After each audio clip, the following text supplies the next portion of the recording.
Hello everyone, it's been a fat minute, but today I'm going to be talking about 10 comics you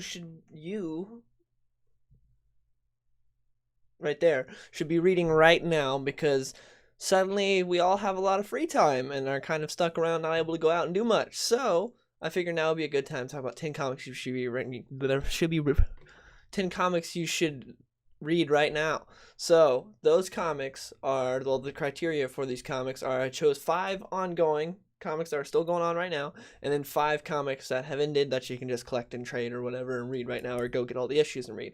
So without further ado, let's get into it, starting off with the ongoing part, and then we'll go into the trades. Starting off with the ongoing books, and the first one is Thor.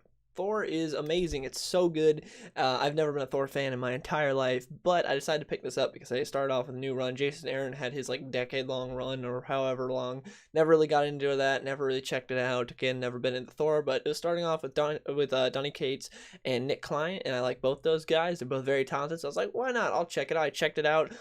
Dig the first issue, really like the second issue, then added it to my pull list because it's been so good. It's been really consistent. It is 4 issues in right now. The premise is that Odin died. Thor is now king of Asgard, and then Galactus comes out of nowhere and was like, hey Thor, I need you to be one of my heralds. I need you to be my new herald to come and help me find worlds to eat because I need to get more powerful before this thing that's coming that's called the Black Winter that just basically destroys everything and you can't even look at it. And so Thor is now tasked with trying to find planets for Galactus to eat without having to have people die, because he knows that Galactus is the only one that can stop this, so it's sort of a necessary evil. So the first 4 issues are of him going and finding planets and then being like, hey, you people, you can now go and be refugees, in Asgard, but your planet's gonna get eaten by this giant guy. If you don't leave now, he's gonna kill you. So Thor and Galactus have some really good back and forth that I really like, because Thor is definitely not a servant or a slave to Galactus at all. He's king of Asgard, so he does not take Galactus's crap. And but yeah, that's what the first 4 issues is, and then we finally see in this 4th issue at the end, we see the Black Winter, and now things are really getting intense. And also there's a really good confrontation between Thor and Beta Ray Bill that happens, and I believe it's the 3rd issue, 2nd or 3rd issue. That's really cool. So yeah, definitely read Thor. It's so good right now. The next book is a book that I talk about a lot, which is Gideon Falls. Gideon Falls is really good. They're currently in between seasons. They sort of do this as seasons. So this book is written by Jeff Lemire and the art is done by Andrea Sorrentino, and they are a great creative team. As a lot of you guys know, I first fell in love with them as a creative team during their run on Green Arrow New 52, and then followed them over to Old Man Logan, and now this. They are just great. Everything they do is dynamite. They also did Joker Killer Smile, which is a Black Label book that was really good. Just everything these guys do is solid, and this is their indie book with Image. It's a sort of horror book. It's awesome.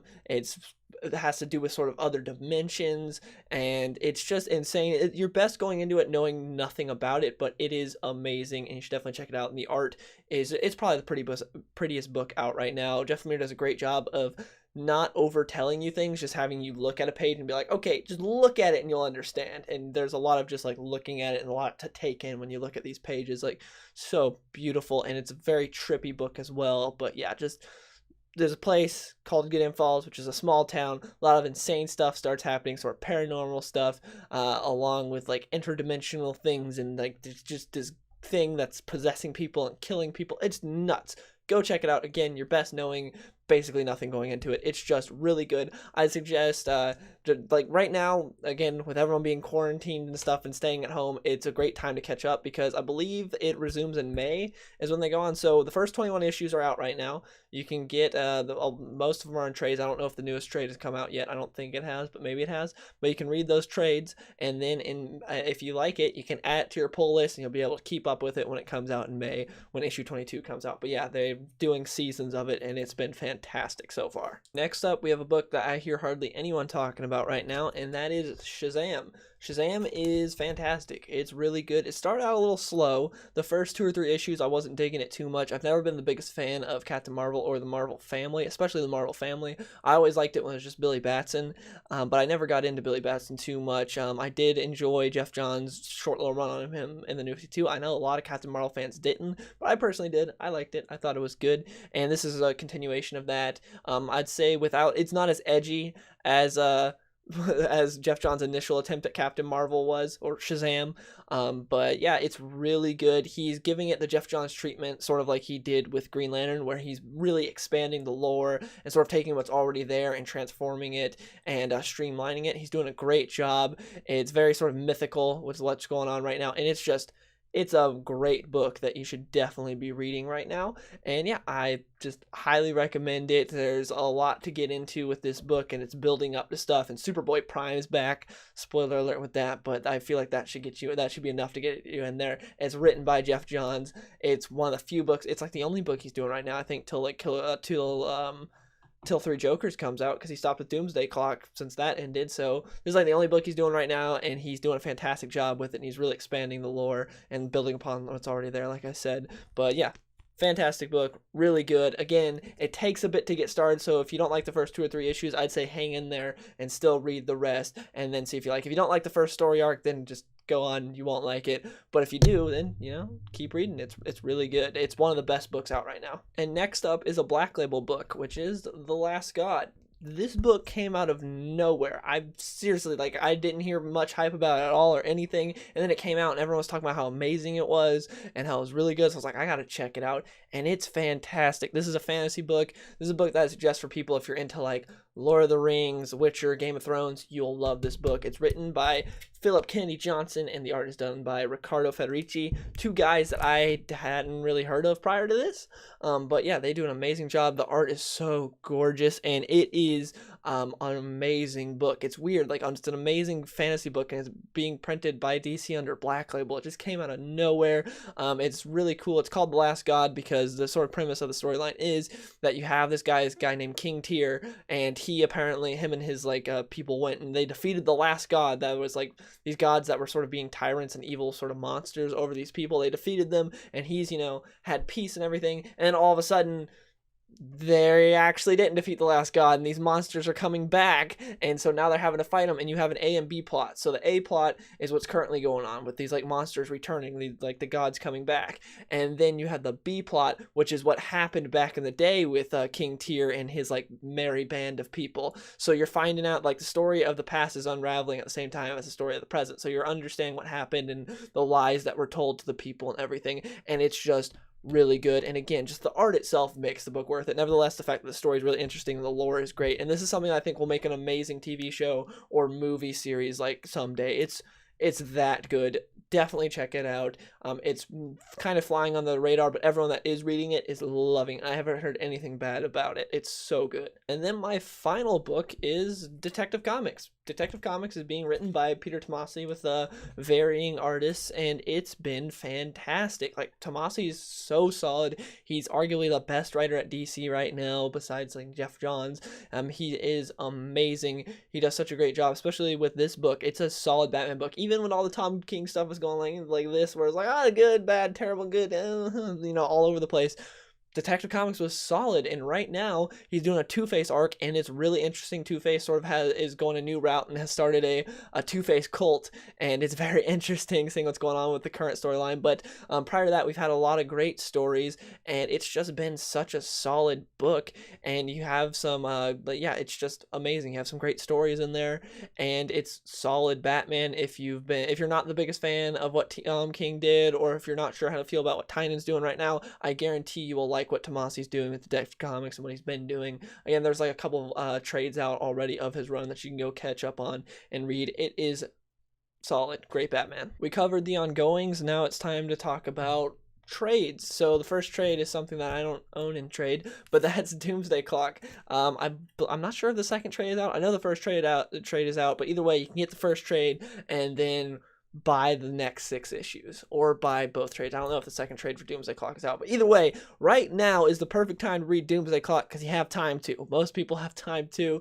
If you missed out about it, a lot of people even forgot about it because there were so many delays and everything. It ended already. It ended a while ago now, and it was just such a good book. Probably the best event book I've ever read, and Jeff Johns did the impossible here. He made a good sequel to Watchmen that involved the DC universe, and it's amazing, and and it's something that I think every single DC comic book fan should read. If you're a fan of DC Comics, you have to read Doomsday Clock. It is that essential. It is that good. It's something you need to read, and I feel like you're doing a disservice to yourself if you have not read it. And Gary Frank's art is just gorgeous. Jeff Johns and Gary Frank are my favorite creative team of all time, and this book shows why. And Brad Anderson's colors are also amazing in this book.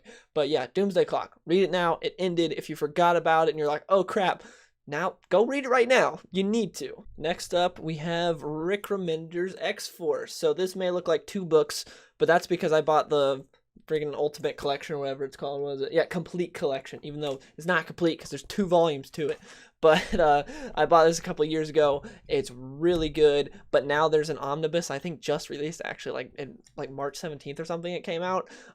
They did a full-on omnibus for this, so if you're looking for something, take a little time to read, Rick Remender's X-Force. My favorite run on X-Force by far. The art is gorgeous in it, the writing's great, the stories that are told are really good. It's got a great team also. I love the team that's assembled in this X-Force book, and you should just definitely check it out. There's stuff with Apocalypse, with a baby Apocalypse. There's some really sad stuff with like Psylocke and Angel, and it's great. The Deadpool in it is amazing as well. If you're tired of just like funny dick joke Deadpool, that's kind of beaten into the ground, you'll enjoy this Deadpool. There's a bit more nuance to him, and yeah, it's just a great book that has basically everything you'll want: action, romance, intense, everything. Basically, it just has everything you want, and definitely just if you're a fan of the X-Men or X-Force or anything like that, you'll like this. Rick Remender always does a great job, and he especially killed it with his run on X-Force. And again, an omnibus just released, so now's the perfect time to just pick up that omnibus and read it all the way through. It's a great run. That's a good chunk of something to take up your time. Next up, we have Jonah Hex No Way Back, which is a book I've talked about a lot on the channel as well before. Just a great Western, really solid. A lot of vengeance in here. You get a confrontation between Jonah Hex and his mother. If you don't know the story of Jonah Hex, essentially Jonah Hex was born into a family where his dad was very abusive, and his mom was just like, okay, cool, I'm gonna leave my son with this abusive man because I don't want to deal with him anymore. I don't care about my son that much anymore, and I have this rich guy that'll take care of me. So she left him.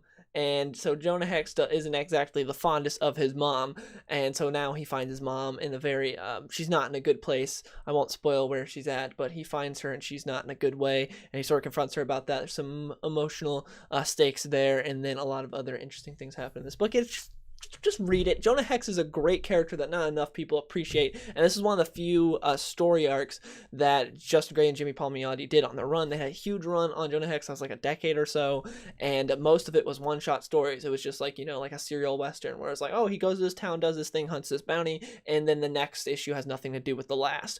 But they did do a couple of actual full-on story. Well, their entire all-star western run in New 52 was connected, but the rest was just one-off stories, and this was one of the few that was not during that time.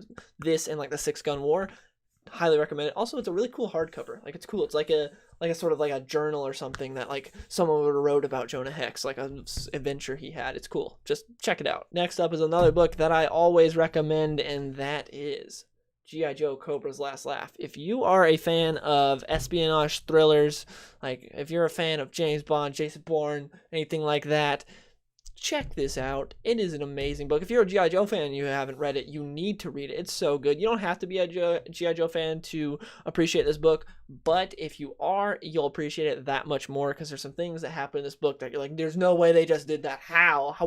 What? But if you're not as familiar with the character, you'll be like, okay. If you're not familiar with the characters, it won't matter as much, but it'll still be like, oh, that's cool. But yeah, great story. Really good, really riveting. I'd probably actually recommend getting it in issues or digitally because it's a bit expensive to get the hardcover now. It's not easy to find. I believe digitally it's like $15, but like the hardcover, let's see, so it's $50 for the list price, and I believe it's even more than that now. But yeah, it's not easy to find the hardcover, but if you have just go on Comixology and get it. It's really, really good, and I always try to get anyone I can to read it because it's just that damn good. Next up, I'm suggesting some classic Superman Batman. Next up, we have this book right here, Superman Batman Finest Worlds. This was a really good story. Not the Finest World story is good. There's a couple stories in here, but the one I'm mainly suggesting it for is this hardcover contains the Superbat storyline, which I talked about once on my channel before as well, which is where Superman and Batman, they have an encounter with Silver Banshee, and something happens where they end up switching powers. So Batman gets Superman's powers, and Superman gets absolutely nothing. So not exactly an even trade-off, but you know, is what it is. So Batman ends up going crazy with Superman's powers. He ends up doing the whole, you know how everyone's like, how come if Superman can hear everything and see everything and everything, why doesn't he just go and stop all the crime all the time? Isn't it kind of selfish of him to have a life? Why doesn't he do that? Well, we see in this book why he doesn't do that. I'm looking so emo right now. I need a haircut, but I can't because everything's shut down. Anyways, the reason Superman doesn't do it because he'd go crazy like Batman does. Batman's like, I'm gonna stop all crime. I don't need to sleep anymore. So he's just going all around the globe and stopping like all the crime that he can, and he ends up going crazy and insane, and he almost kills Nightwing because Nightwing tries to stop him. Nightwing actually comes very close to stopping him, surprisingly, because Batman the whole time, you know, Batman's used to attacking at night, so everywhere he's at on the globe, he always goes where it's nighttime there, and because of that, he's not getting the solar radiation that he needs, you know, the sun, so he's getting depowered, and Nightwing takes him on when he's depowered, almost beats him, but then ends up getting his ass kicked and almost dies. Bane almost dies as well. Batman goes and punches a hole in his gut and almost kills him.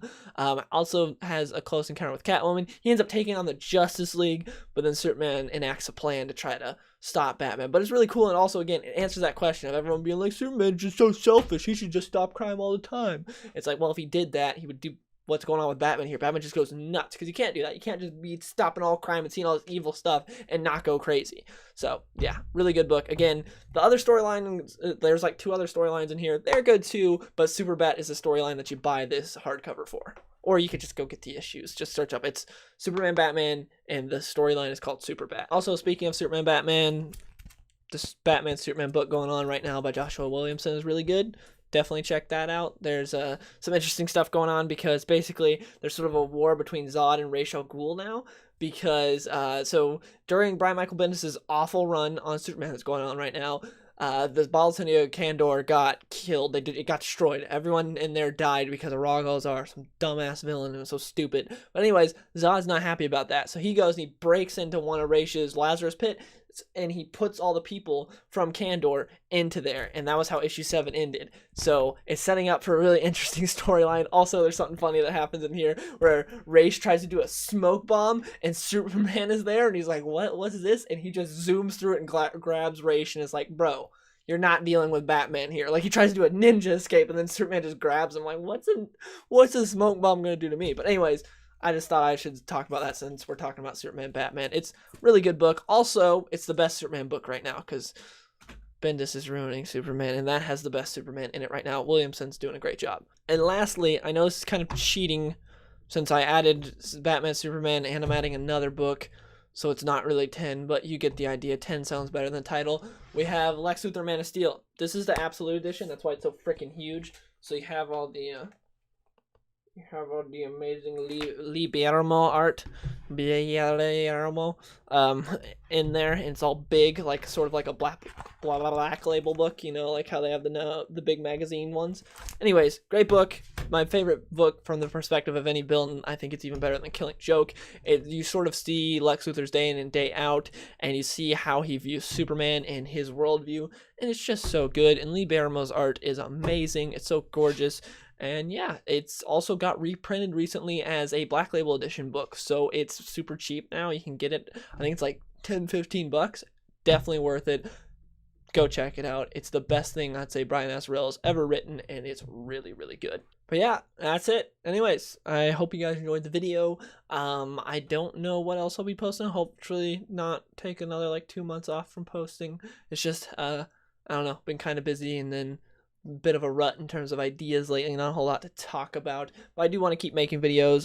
As far as streams go, I now have more time to stream because I'm working from home now, so there's no commute, so maybe I'll start streaming regular, especially since everyone has more time now. So we'll see, maybe do streams more, hopefully post more. But yeah, hope you guys enjoyed the video, and please let me know in the comments below what comics would you recommend people read right now, since we all have a lot of time to read comics now. So yeah, anyways, hope you guys enjoyed the video, and I'll see you guys later.